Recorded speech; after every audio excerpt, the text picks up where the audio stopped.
ልጄ አሁን በዚህ መልኩ አገኘዋት እያሉ እጅግ በጣም ውበቷ ማራኪ እንደሆነም ይናገራሉ። እናም አባቷን እንዲንከባከብላት አሲርን ከነገረችው በኋላ ወደ ስራ ቦታዋ ተመልሳለች። ታዲያ አሲር ሲመጣም በሌሊት ደውላ አስቸገረችህ አይደል እያሉ ነው። አይ ምንም ችግር የለው፣ እርሷ አባቴን ያልተንከባከብኩ ማንን ልንከባከብ ነው? ይልቁንስ አባቴ ሰውነትዎት እየደከመ መጥቷል፣ ከቤት ጠንካራ ነበሩ ይለዋል። 10 ጊዜ እንዳገኙ እየወጉ እኮ መቀመጫዬን መርፌ ያደረጉት ይላሉ አቶ ኖላዊ።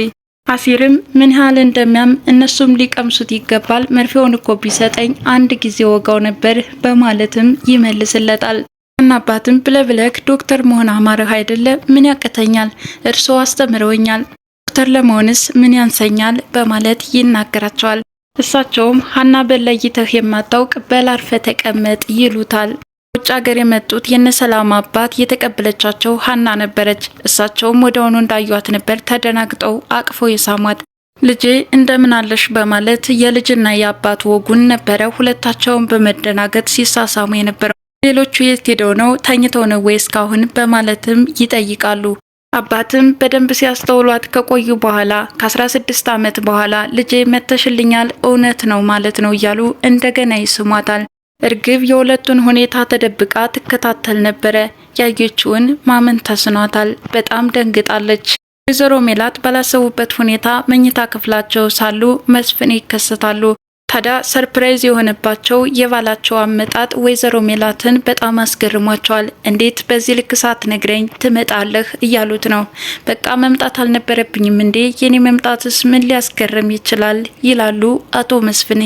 ሆንም ልትነግረኝ ይገባ ነበር አሉ ወይዘሮ ሜላት።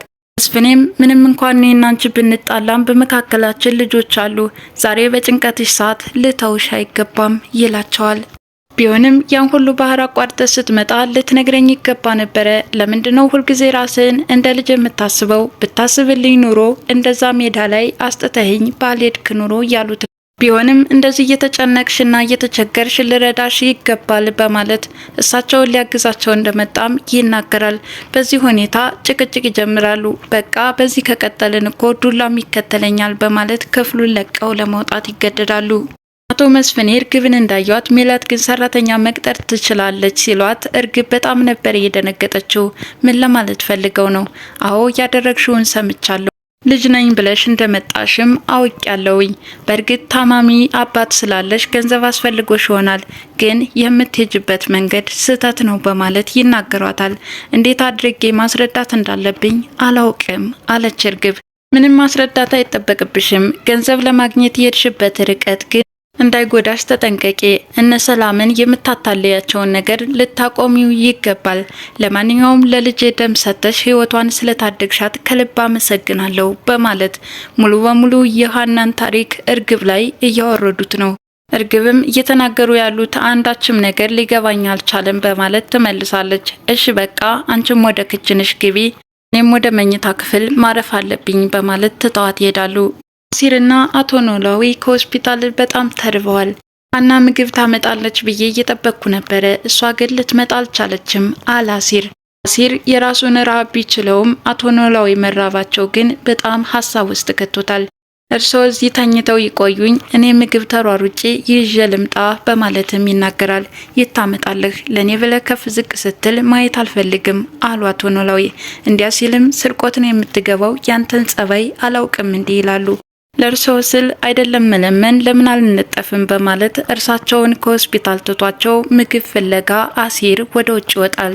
ናሲና ሰላም ከውጭ ወጥተው ወደ ቤት ሲመለሱ አባታቸውን ያገኙታል። ሰርፕራይዝ ሆነዋል። እንዴት መጣህ? ለምን መጣህ? በጥያቄ እያጣደፉት ነው። ቆየኔ መምጣት ለምን ሊገርማችሁ ይችላል? በዚህ ሰዓትስ እንዴት አለመምጣት እችላለሁ? የተፈጠረውን ሁሉ ሰምቻለሁ በማለት ይናገራሉ።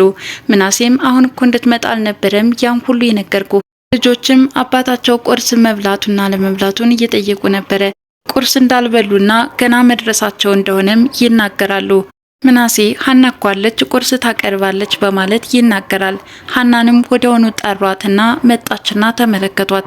መጀመሪያ ደማቸው ነግሯቸው ልጄ ብለው አቅፎ የሳሟትን እንደገና በሰራተኝነት ይተዋወቋታል። ሰላምም አባታችን መጣ እኮ ተዋወቅሽ ወይ በማለት ትናገራለች። ሀናም እንደተዋወቀቻቸውና ጥሩ አባት እንዳላቸው ነግራቸው ወደ ኩሽናዋ ትመለሳለች። አቶ መስፍኔም እህታችሁ የተባለችው እኮ ይች ናት የመሰለችኝ፣ ያችኛዋ ሰራተኛ፣ እንደዛ ብዬ ነው የተዋወቅኳቸው፣ በጣም ይገርማል። ምናሴ አባዬ እንዴት እንደዚህ ልትል ቻልክ እያለ እየጠየቀው ነው። ሰላምን በበኩሏ ሰራተኛ ብለህ እርግብን ጨርቋን አስጥላታል ማለት ነው እያለች ነው።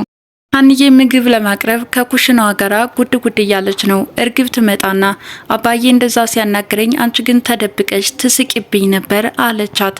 አይ የሌባ አይነ ደረቅ መልሶ ልብ ያወልቅ ነው ነገሩ። ታሪኬን ብዘርፊኝ አባዬ ግን በደመ ነፍስ ልጁ እንደሆንኩኝ አውቋል በማለት ትመልስላታለች። እናትሽ ያላመነችበትን እንዴት አባትሽ ሊሰማው ይችላል አለቻት። ስሜት ስሜት ነው አባትም ሆነ እናት።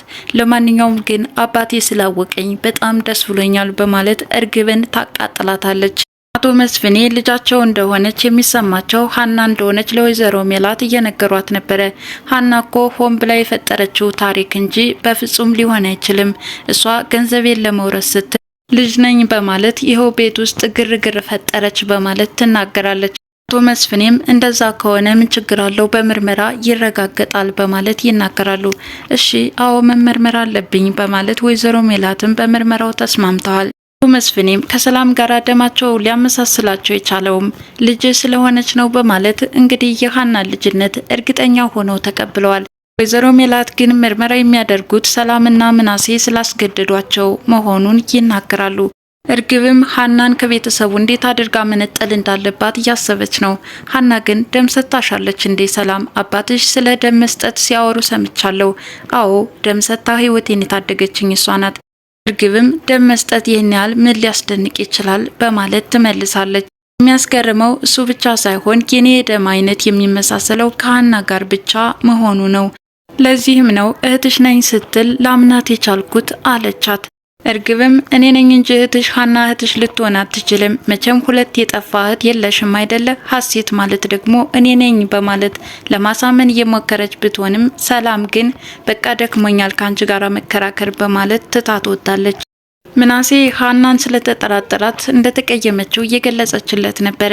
ምናሴም ይቅርታ በመጠየቅ አባታችሁን ስታየው ምን አይነት ስሜት እንደተሰማት እየጠየቃት ነበረ። አባታችሁ በጣም መልካም ሰው ነው፣ ሳየውም ደስ ብሎኛል አለችው። ሀናም የጠፋችው ሀሴት ራሷ እንደሆነች እያረጋገጠችለት ነበረ። ምናሴም የሚገርምሽ ነገር ሀና እህቴ በሆነች እያልኩኝ የምመኘው ነገር ነበር። እሷም ለምን እንደዚህ ያልክ? እርግብን አትወዳትም ማለት ነው? እርግብስ እህት ብትሆን ሁለታችሁም እህቶቼ ብትሆኑ ደስ ይለኛል ግን ለሁሉም እግዚአብሔር ያውቃል አላት። ሀና ከቁም ሳጥን እያስቀመጠችውን እቃ እየፈለገች ሳለ እርግብ ወደ ክፍል ትገባለች። ታዲያ ምን እየፈለግሽ ነው አንቺ ግን ይሄ የእጅ አመልሽ አለቀቀሽም ወይ በማለት ሀናን ታስደነግጣታለች። ወይስ የምትፈልጊው ይህንን ነው አይደለ በማለት ፎቶዋንና መስቀሏንም ታሳያታለች። አንቺ ስታስቢው ታሪኬን የትም እጥላለሁ ብለሽ ታስቢያለሽ እንዴ በማለትም የሌባ አይነ ደረቅ ሀናን እንደዚህ ትናገራታለች። ሀናም ይህ እኮ የራሴ ታሪክ ነው የሀና ታሪክ ነው በማለት ትመልስላታለች። እርግብም መስቀልም ሆነ ፎቶ የሷ እንደሆነ ሀናን ሸመጠተቻት። ሀናም አፍሽ ውሸት ይናገር ይሆናል፣ እውነታው ግን ከልብሽ አለ። ለማንኛውም ታሪኬን ትሰርቂ ይሆናል፣ እውነታው ግን ነገ በምርመራ የሚረጋገጥ ይሆናል አለቻት። እርግብም ታሪኩና እውነቱ እኮ ከኔ ጋር ነው ያለው እያለች ጉሮሮዋን አንቃት ሳለ እንደዚህ የምታስፈራሪኝ የመሸሽ ይመስልሻል እንዴ? ጀግና ይተገብራል እንጂ አያወራም በማለት ገልብጣት ወጥታለች። አባት ሀንዬ ምን ሆነች እያሉ እየተጨናነቁ ነው። ከሆስፒታል ተኝተው እንውጣና ዞር ዞር እንበል በማለት አሲር ቢናገራቸውም ሕክምናቸውን እስከሚጨርሱ ድረስ ወደ ውጭ መውጣት እንደሌለባቸውም ይናገራሉ። ሀንዬ የኩሽናውን ስራ ጨርሳ ሳሎን እያስተካከለች ሳለ መስፍኔና ወይዘሮ ሜላት ወደ ቤት ይመጣሉ። ኩሽና ከጨረሽ ወደ አባትሽ አትመለሽም ነበር ወይ? እዚህ ምን ትሰሪያለሽ? በማለትም ይናገሯታል። ለምን ትቆጫታለሽ? ልጅቷ እኮ ደህና እየሰራች ነው በማለት አቶ መስፍኔም ይመልሱላቸዋል። ወይዘሮ ሜላት ግን በሷ ምክንያት ቤቴ ተበጥብጧል፣ እንዲህ ተናግሪያት እንኳን ቤቴ ለቃልኝ ብትሄድ ጥሩ ነበር ይላሉ። አቶ መስፍኔም ነገ ልጅሽ ሆና ልታገኛት ትችያለሽና እንደዚህ አትናገሪያት እያሉ ነው። ልጄ እርግብ እንጂ እሷ አይደለችም በማለትም ይመልሳሉ። አቶ መስፍኔም ልጅሽ ባትሆን እንኳን እንደ ሰውኛ ልታከብሪያት ይገባል በማለት ሲናገሯቸው እሳቸውም ተቆጥተው ትተውተዋል። አሲር በተደጋጋሚ ሀና ላይ ቢደውል ሊያገኛት አልቻለምና ለሰላም ደውሎ ነበር። ምን ሆና ነው? በደህናዋ ነው ወይ? አባቷ ስለቀረችባቸው እየተጨናነቁ እንደሆነ ይነግራታል። አቶ መስፍኔም ሀናና እርግብን አንድ ላይ ካደረጓቸው በኋላ ላናግራችሁ የምፈልገው አንድ ነገር አለ። እናም አባቷ ሆስፒታል ታመው እንደተኙና ጊዜ እንደሌላት ትናገራለች። ከኔ ውጭ አባት አለሽ እንዴ? በማለትም ይናገራሉ። ግብም እየተቅለበለበችን ያደለው እንዴ ልጅህ ሌላ ልጅ አለህ እንዴ? በማለት ትናገራለች። ማንኛውም አባትሽን ለማሳከም ከሆነ እኮ እዛው ሆነሽ ማሳከም ትቺ ነበረ በማለትም ይናገራሉ። አይ በተደጋጋሚ ስራ ስለቀረው እትዬን እንዳይከፋት ብዬ ነው የመጣሁት።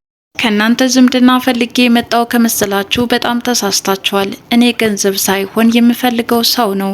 ደግሞ አባቴ ለማንም ዘመድ የሚሆን አባት ነው ያለኝ በማለት በቁጣ ትናገራለች። ምርመራውም ተደረገም አልተደረገም እናንተ እውነታውን ለማወቅ ይረዳችሁ ከሆነ እንጂ እኔ ህይወት ላይ ግን አንዳችም ለውጥ አያመጣም። ለማንኛውም አሁን ጨርሳችሁ ከሆነ ልሂድ በማለት ወደ ታመመው አባቷ መሄድ እንደምትፈልግም ትናገራለች። በቅናት ርድብን እያለች ያለችው እርግብም እንዴት አባቴ እንደዚህ ትናገሪዋለሽ በማለት እየነቀፈቻት ነበረ። አሲርም በሚገባ የሀናን አባት እየተንከባከበ ነው። ታዲያ ቁማር እንጫወት በማለትም እየተቀላለዱ ሳለ ሀና ምግብ አምጥታላቸው ሊበሉ ሲሉ የዛሬው ፕሮግራም አብቅቷል። በቀጣይ እስከምንገናኝ ድረስ መልካም ጊዜ ይሁንላችሁ እያልኩ ለዛሬ የተሰናበትኳችሁ አመሰግናለሁ።